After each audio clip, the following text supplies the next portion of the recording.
delivers remarks on his middle out, bottom up economic plan. I can't help but laugh because he makes he makes the funniest faces.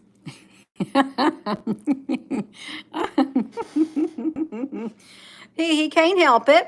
He's doing his best. He's doing pretty good for someone his age, don't you think? He's doing it, President Biden, honey. You're doing great for someone your age. We will do it. You're doing great. You're bringing the new year out in a good way by putting forth your plan, your economic plan for us all to hear. And I was wondering when you was going to be doing a plan, when you're going to be doing another speech, President Biden. I most certainly was. Welcome, y'all just tuning in. Welcome. We are looking at whitehouse.gov. We got it going. We have got it going with the President of the United States of America, e pluribus union. We got it. You know we got it. We got it. At least he's getting up there and doing a speech. He is coherent enough, and that's a lot to say. And he don't struggle for his words, and he actually don't do too much word salad going on. We got it. That's why I said he's going to ring his bell. We're going to give him a good ringing out, President Biden, the President of the United States of America, until President Donald J. Trump takes office. Let's hear it for Trump. Let's ring that bell. Come on, Trump, we got to ring the bell. Even though it's spinning around in circles, we can do it. Yes, I got my Trump flag here on the thing. Trump. So I see the R-U-M-P. Gina, honey, that's a little bit too close. That's okay, you all. Welcome. I really am looking forward to seeing what he has to say. We ain't watched him in a long time. He's been absent. He has. We're going to do it. Yes, we're going to do it. That's why we're going to bring it to your attention. Maple MAGA. Yes, we got Trump. We got Trump here. You got it. Make America great again. Donald J. Trump. That's right. Now we're going to, okay, let's start him. I want to see him go to the podium. She was introducing him. Let's see her introduce him. Yeah, come on, you can do it. That President Biden will speak to today. With that, it is my great pleasure to turn the floor over to President Biden. Please join me in welcoming him to the stage. She gonna welcome him to the stage. You all come on now. I gotta make sure we can hear it. Because I want to hear it loud and clear. Gina, honey, not too loud. That's what we want. Some people are a tad bit loud of hearing, hard of hearing. We can do it. It brings me a smile on my face. Look at him. He's saying the same thing. Look at that. We're going to bring him in. Yes. Oh, come on, Geneva, honey. You can do it. I promise you, you can do it. Hold on now. Do we have listen, hey, Frank, honey, you in here? Hold on a second, Frank, honey. Okay, we got it. We're gonna do it. Hey, Al, honey, we're gonna do it, Al.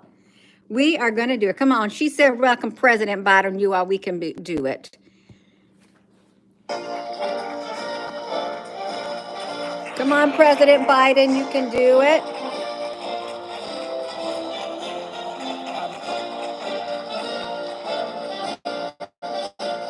I'm here to steal her back. You're the best, Cece. Thank you. You really are. Thank you. Well, this is only a 400-page speech. You know, I wanted to talk about how we're the economy, and it is a daunting task to talk about the transition we're trying to initiate here. I want to thank you, Glenn. Thank you, Cece, for the introduction and for the leadership you served as chair of my council. Hold on, you all. I think I need to make my screen on my computer a little bit brighter so we can see the President of the United States of America before our new president takes the... I'm not going to say what I was going to say. It really popped into my mind. It did. I was going to say takes the throne. I did. I was going to say it. It was going to come out of my mouth. Well, I did. Out of the overthrow of the heart, enter Gina's mind. Come on now, we're going to talk about it. Economic advisors. It's great to be back Applebrooks, in Brookings hello. Institution. I started here 400 years ago as a senator. Did you hear him? I don't think that was a joke. He said, I started here 400 years ago as a senator. What if he's really telling the truth? What if he's really telling the truth? If you think of shapeshifters, how they use bodies, and when the body's used up, they just take on another body or they make another clone. It's kind of like the Emerald Tablets, where they like lay down and they keep entering in new bodies. Remember? He said this is his 400th year. He did. Do you want to hear him say it? Because he said it. It was rather alarming. He's a lizard. Al, honey, are you sure? Yeah, he did. He said it. Let's hear him. We got to pay careful attention to him. He can do it. It's great to be back in Brookings Institution. I started here 400 years ago as a senator. God, it's hard to believe that's long ago. He said, God, it's hard to believe it's been so long ago. Do they got some? Yes. God, it's hard to believe. No, you are. Come on, we gotta see it in writing. It's great to be back in Brooklands Institution. I started here 400 I started here years ago as a senator. 400 years ago as a senator. God, it's hard to believe that's long ago. Oh, I know, man. Anyway, but I know, he said. I know anyway. No, it's not a joke. We know you're telling the and then as truth. vice president, and when I was thinking about running for president, I came here, and now as president. Last month, I spoke to the Economic Club of Washington, D.C. about the pivotal actions we took to rescue the economy from the devastating harm caused by the way that, in my view, the pandemic was handled, and how we delivered immediate economic relief to those most in need. We got back to full employment, got inflation back down, managed a soft landing that most people thought was not very much likely to happen. Today, here at Brookings Institution, I'd like to talk about the pivotal actions we've taken to rebuild the economy for the long haul. And how we're at a critical, in my view, moment in the direction of the economy is going to take. Next month, my administration will end and a new administration will begin. Most economists agree the new administration is going to inherit a fairly strong economy, at least at the moment. An economy going through fundamental transformation that's laid out a stronger foundation and a sustainable, broad-based, highly productive growth. And it's my profound hope that the new administration will preserve and build. Let's zoom up on his eyes. We can do it, y'all. Watch me. We can do it. We can bring him up. Does he have black eyes normally? Let's hear him. Oh, no. See, I gotta do it right. Oh man, I messed him up. Come on, I can do it. I need to quit playing with it. To see about the pivotal actions we took to rescue the economy from the devastating harm caused by the way that, in my view, the pandemic was handled, and how we delivered immediate economic relief to those most in need. We got back to full employment, got inflation back down, managed a soft landing that most people thought was not very much likely to happen. Today, here at Brookings Institution, I'd like to talk about the pivotal actions we've taken to rebuild the economy for the long haul. And how we're at a critical, in my view, moment in the direction of the economy is going to take. Next month, my administration will end and a new administration will begin. Most economists agree the new administration is going to inherit a fairly strong economy, at least at the moment. An economy going through fundamental transformation that's laid out a stronger foundation and a sustainable, broad-based, highly productive growth. And it's my profound hope that the new administration will preserve and build on this progress. Like most great economic developments, this one is neither red nor blue. And America's progress is everyone's progress. After decades of trickle-down economics that primarily benefited those at the very top, we've written a new book that's growing the economy, the middle out and the bottom up, that benefits thus far everyone. And this is going to be the test going forward. Over 16 million new jobs, the most in any single presidential term in American history. The lowest average unemployment rate of any administration in the last 50 years. 20 million applications for new business records. I mean, it's for new business, that is a record, I should say. Stock market hits record highs. I wish I owned a lot of stock. You know, the worst part of all this, acknowledge it, Brookings. For 36 years, I was listening to the poorest man in Congress. What a foolish man. Anyway, 401ks are up. More than $1 trillion in private sector investment in clean energy and advanced manufacturing in just 2 years alone. After decades of sending jobs overseas for the cheapest labor possible. If you're just tuning in, this is President Biden giving his speech. It's bottom-up economics. I think he's saying it is a book that they wrote. Just breathe. Just breathe. You can breathe. You can. I can breathe and you can breathe. We can breathe even better when he leaves. Gina, honey, that's not nice of you to say. No, that's kind of not. But his neck does look off. Let's look at his neck. It looks off. His neck does not look right. Possible. Companies are coming back to America, investing in building here and creating jobs here in America, in my view, where they belong. And of course, this economic growth is not without pain. The entire world faced a spike in inflation due to disruptions from the pandemic and Putin's war in Ukraine. We acted quickly to get inflation down with the help of Republicans and Democrats. Inflation came down to pre-pandemic levels. Wages have increased, but still too many working and middle-class families struggle with high prices for housing and groceries and the daily needs of life. At the same time as inflation and interest rates continue to fall, we enter a new phase of our economic resurgence. With the outcome of this election, we also face an inflection point. Do we continue to grow the economy from the middle out and the bottom up, investing in all of America and Americans, supporting unions and working families, as we have the past 4 years, or do we move backward? In my view, backslide to an economy that's benefited those at the top while working people in the middle class struggle for a fair share of growth and economic theory that encourage industries and livelihoods to be shipped overseas. And I might add, I'm not anti-corporation. For 36 years, I represented corporate America. My state has more corporations registered in my state than every other state in the union. So I'm mildly accustomed to corporate America. And to see it grow is useful and helpful and necessary.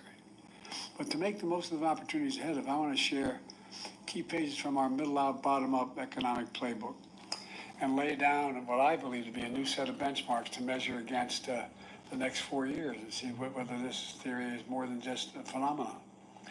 4 years ago, when I came to office, 3,000 Americans were dying per day from the pandemic that affected and had profound effect on our economy. Not only ours, but around the world.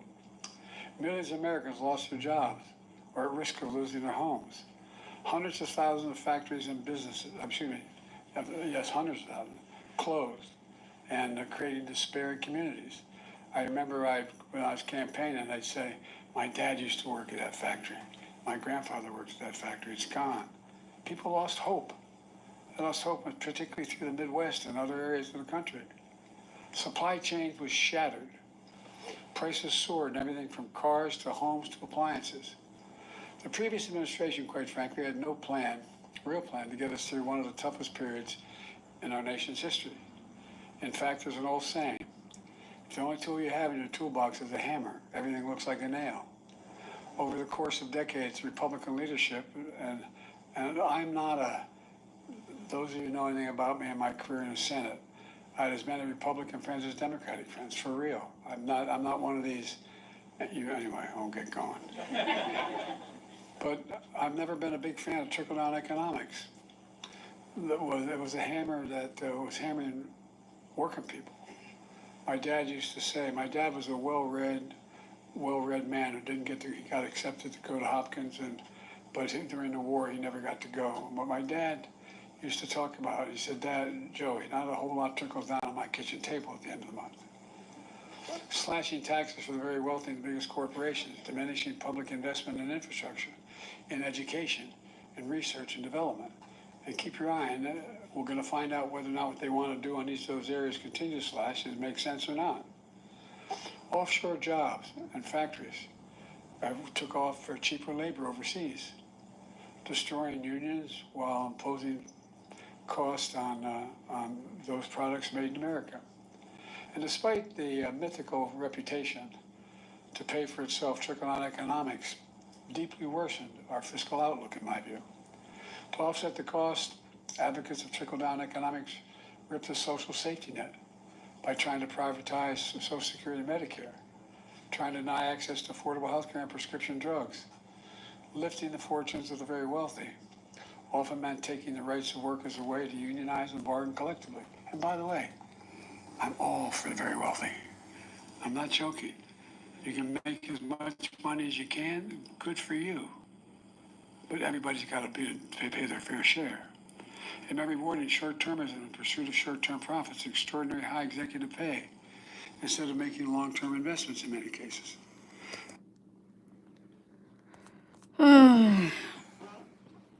Al, he is kind of, yeah. Didn't Trump have something to say today? Surely President Trump had something to say today. Let's find Trump. Trump, where are you?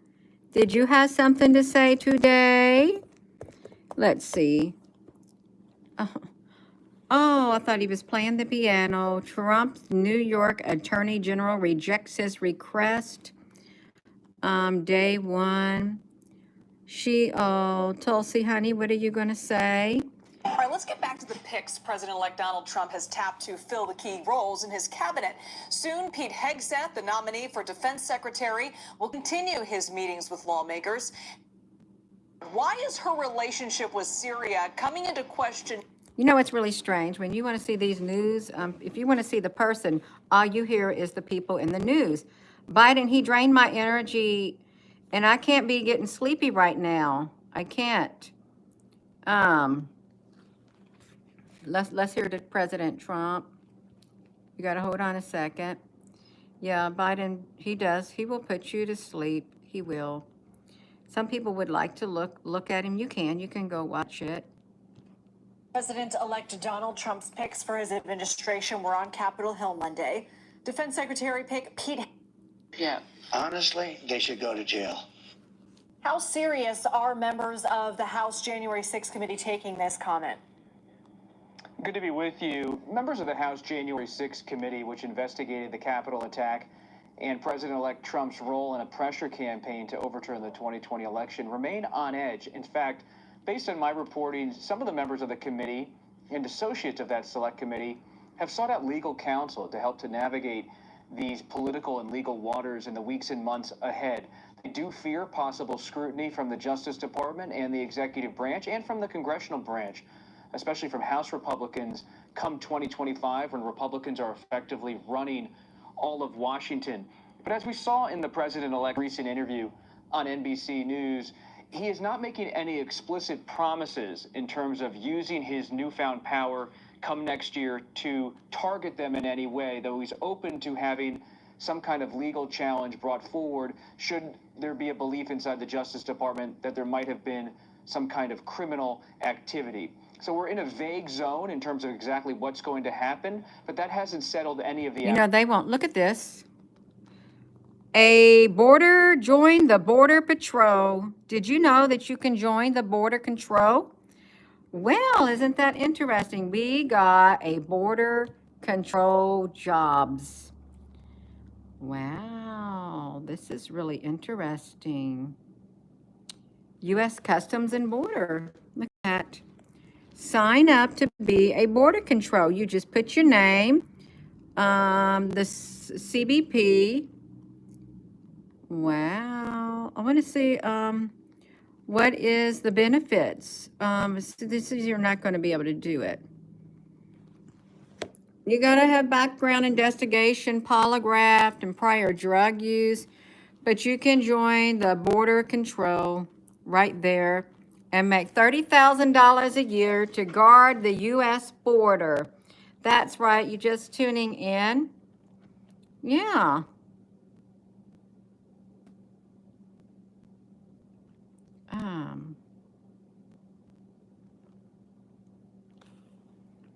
Let me tell you something. I don't think that this is Barron Trump singing right here. I believe that it's AI, Victory Night, imagining Barron Trump sing. Okay, they say, imagine that. So they have done AI making it look as if Barron Trump is singing. But he's not really singing, you all. He's not. I was going to show Joe Biden, but no, it's kind of, I shouldn't say it. I really shouldn't. No. Now, hold on a second, you all. We're gonna have to no. Al, honey, I don't even know what I'm talking about. I've got myself disoriented. Come on now. Lieutenant General Russell Honore to lead an immediate review of Capitol security in light of the attack. The general has said that the leadership of the Capitol Police, that'd be you, Mr. Sund, and both of you, gentlemen, the House and Senate Sergeants at Arms, he's criticized you for, and I'm quoting now, the appearance of complicity during the attack, and also said that you were potentially undertook complicit actions. Those are his words during the attack. Mr. Sund, on January 6th. Mr. Sund, if I could just return to the question about the National Guard activation. I'm a little bit confused about the timeline here, and I want to ask you, Mr. Irving, some questions just so I can get this clear in my own head. I'm looking at your written testimony. You testified that you spoke with Mr. Irving at 1:09, actually both of the sergeants at arms at 1:09 p.m. Now, I understand there's a little bit of dispute about the timeline here, but you do say that Mr. Irving advised you that he needed to run it, namely the request for the National Guard, he needed to run it up the chain of command. Have I got that right? That is correct, sir. Okay, Mr. Irving, could I just ask you, when Mr. Sund says that you told him you needed to run it up the chain of command, to whom were you referring there? Senator, I do not recall a phone call at 1:09 when I was on the floor of the House during the Electoral College session. My phone records do not reflect a telephone call at that time. And had I received a call at that time, I had everyone with me. I had Mr. Stenger, leadership. We would have approved it immediately. So I have no recollection of that call, and neither do I have a record of it. You say, I think, that you spoke with Mr. Sund later at approximately 1:30. Is that right? That is correct. After I left the floor, and on that call, he had indicated to me that conditions were deteriorating and that he might be making a request at a later time. Okay, and did you then say that you needed to run it up the chain of command, or words to that effect? No, not to my recollection. I notified leadership, and I went to Michael Stanger's office to receive updates from Mr. Sund as to conditions outside and to determine whether he needed to make a request or not. And when the request was made, shortly after 2, we approved it. And when you say we, who's we? We approved it. I was in Michael Stanger's office, so next to Mr. Stanger.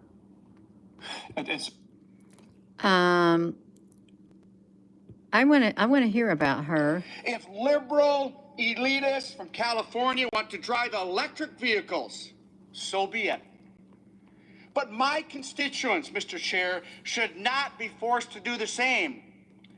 I believe in choice, not mandates by the federal government. Mr. Speaker, I strongly oppose of this Republican's latest assault on the health and safety of our children. Every child deserves clean air to breathe. We in California believe this is our sacred duty. That is why our state has taken strong action to reduce vehicle pollution, preserve our environment, and protect our children. So I just have one question for our allies across, our colleagues across the aisle. Why? Why don't you want children to have cleaner air to breathe? Why don't you understand what this means to their health? Why do you not understand the connection between pollution and asthma and how unfair that is to children in our population? That's why more than 5 decades ago, this Congress acted to preserve California's authority to protect our children and has repeatedly reauthorized that since. Despite this precedent, this bill would restrict the ability of states like California to protect families from dangerous pollution.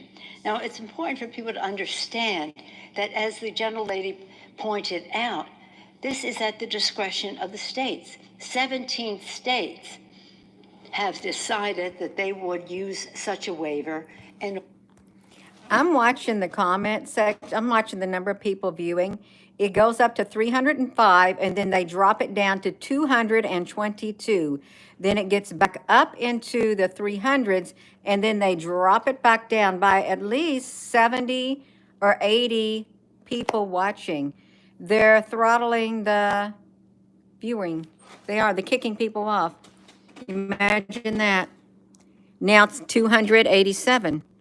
in order to protect the children and the air that they breathe. So why would you want to throw the American auto industry into disarray, diminishing leadership and electric vehicle future? You know, Mr. Speaker, as the gentlelady referenced, it's an economic decision that our industry makes. We have in this body and the Democratic majority come to the aid of the auto industry, not corporations, but the industry and the workers. And we want our auto industry to be preeminent in the world. California is a very big market for the auto industry. For 50 years, they have lived with this emissions standard, this waiver that enables that to happen. If you're making cars for California, it's easier then to make the same safe cars for the rest of the country because it's a big market in California. And 16 other states have followed suit, representing at least 40% of new auto purchases in our country, a big chunk of our auto industry economy. So again, what would be the reason that you would interfere into the free market of the auto industry, into the free breathing of our children of cleaner air? The only explanation could be that big oil opposes this legislation. They're so living in the past, they don't even realize it, that the future is upon us, and the future is for the children. With that, I urge a no on this rule and yield back the balance of my time. Mr. Speaker, just moments ago, the distinguished gentlelady from California made the statement and asked why Republicans don't want clean air and clean water. I reject that premise because this administration would rather mine in the Congo, where they use child slave labor, zero environmental standards, and zero labor standards to get to these EV vehicles. This administration has stopped mining in the biggest copper nickel find in the world, which is in northeastern Minnesota. And my colleagues on the other side of the aisle and this administration has stopped it. So don't come here and ask me why my Republican colleagues and I have the stance we have. We are environmentalists and we want clean air and clean water. That's an excuse. We can mine in this country. We do not have to put memorandums of understanding with the Congo, who use child slave labor. And that's a fact. We can mine in northeastern Minnesota using union labor with the best environmental standards and the best labor standards in the world. But my colleagues on the other side of the aisle refuse to allow it to happen, along with this administration. Don't stand on this House floor and say this about the Republican Party and my colleagues. We are environmentalists as well. We mine in the United States of America. We mine in northeastern Minnesota. We can show the world, because when we allow China to take the demands for critical minerals, that pollutant gets in the jet stream and affects us all, as the gentle lady from California says. We breathe that disgusting air that comes from the communist country of China. So let us mine here, Mr. Speaker. Allow this administration to let us to mine here. Mr. Speaker, I rise today in strong support of this rule so we can consider H.R. 1435, the Preserving Choice in Vehicle Purchases Act. This week, we read about horrific cross-country road trip President Biden's Secretary of Energy faced as she tried to travel the country in her electric vehicle. At every stop, Secretary Granholm struggled to charge her government-paid EV. She had to send staffers in gas-powered vehicles ahead of her to stand in line at the EV charging station, going so far as to block families from charging their own vehicles on hot summer days. Her gas-powered vehicle from her staff had to go sit in front of a charging station, waiting for her to come so she could charge her vehicle to make a statement and let that family suffer, waiting for the charging station to be opened. Now just imagine if Secretary Granholm tried driving across northern Minnesota in the middle of winter. 20 below, 37 below, 50 below. By the way, that cold in Minnesota, we still go to work and we still mine and we still weld in the coldest of temperatures. Can you imagine her trying to do that? I'm not even sure her EV would even start.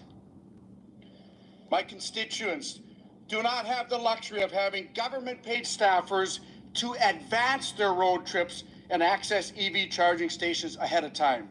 My constituents cannot afford to pay an extra $17,000 on average for electric vehicle, especially as Bidenomics destroys the pocketbooks of my constituents who have had to pay an average of $10,000 more a year. If Americans want to drive EVs, they can, but they shouldn't be forced to. It should be their choice. Today, nearly 95% of Americans drive an internal combustion engine vehicle powered by gasoline or some form of ethanol or biofuels. If liberal elitists from California want to drive electric vehicles, so be it. But my constituents, Mr. Chair, should not be forced to do the same. I believe in choice, not mandates by the federal government.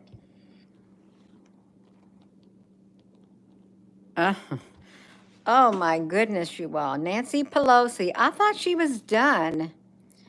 If Joe Biden's been at that institute 400 years ago, then she's a lot older than she is too, right? That was 11 hours ago. Nancy Pelosi is still in the business. 11 hours ago. Oh my goodness. Doesn't Nancy Pelosi have stock in the electric vehicle? If she's not in prison in the next 4 years, there is no justice, people. Term limits, please. She can't even read without screwing up her speech.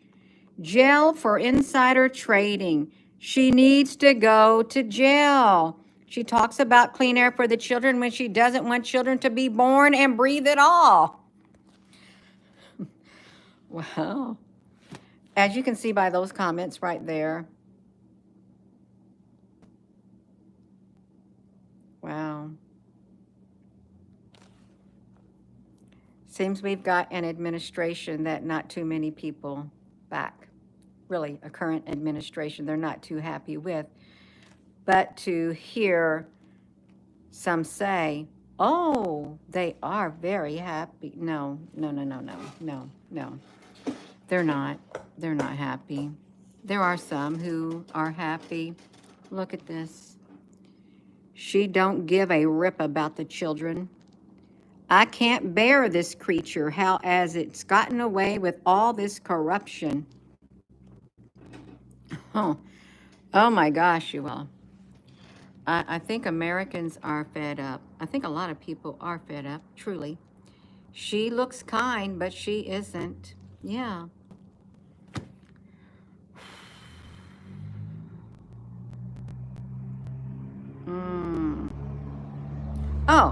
Oh, someone said they don't really care about us. Somebody said that song. Let me see that. I actually danced to that song. Oh, I gotta get to my YouTube channel. Okay, let's come over here and get to Gina Maria Collins' channel. I danced to that. Someone suggested that I do a dance video with that song, and I said I never heard it in my life, and I didn't, never did. But I said I will try it. And I listened to it one time, and oh, that's a good thing. The snake being Naga reptilians. Can you see we got reptilians? We do. They don't really care about us. Let me find it in my playlist. Where's the dance video? Because I want to show you. We got, okay, this is my dancing playlist. They don't really care about us. Let's see if I can get to it, you all. They're really slow. I don't know if it's going to let me search. Let me try. I'm going to try to search on my channel. They don't really care about us. Let me flip it around. I'm going to flip it. They don't really care about us. They don't. I got to do it. They don't really care. Ta-da! There it is. This song right here. I never heard it before in my life. It says, listen closely to the words and the message of this song. I did dance to it after it was recommended to us by a very dear friend of mine. Yes. Yeah, we got it. We do got it, you all. I would encourage you. You know what I think I'll do? I will, I'll put the link to that since you mentioned that, because I never heard that song in my life. I listened to it one time and I thought my body can dance to it. So I danced to it. I can't play it on here right now because it would give me a copyright, but I can play it later. I am going to end the video. Well, now that you mentioned it, I want to listen to it myself. I do. Oh, yeah, they don't really care about us. And we know what happened to Michael Jackson. He's gone. He's gone now. He truly is gone now. Somewhere. Over the rainbow, bluebirds fly. Yeah. One of Michael Jackson's songs that didn't really go far. Well, I wonder why it didn't go far. I think it's probably quite telling, right? It is. I gotta mute it. I got to mute it. I do. I had to dance like a robot. Yeah, it might be silly, but I was trying to dance to that music because I never heard it before in my life.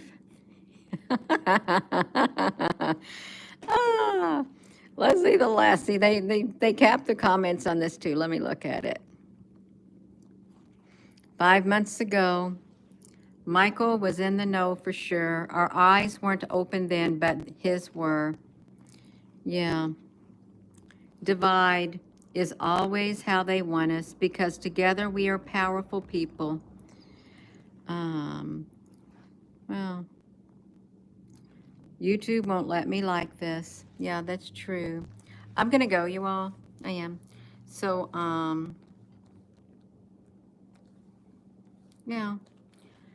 With that being said, I don't want to show any more of President Biden. We saw enough of him. We did. We did. So, yeah. With that being said, hello, wherever you are in any part of the world. Hello. From my heart to yours, love you. Have a wonderful rest of your evening if I don't see you later. And thank you for watching, and thank you, moderators. I'm going to put that link in this in the comments section. They don't really care about us. You can find that dance video. Just type it in on the main YouTube channel page of this YouTube, and it should pull up that song. Yeah. Have a wonderful evening, you all. Love you. Thank you, moderators. Hang on, let me try to get it.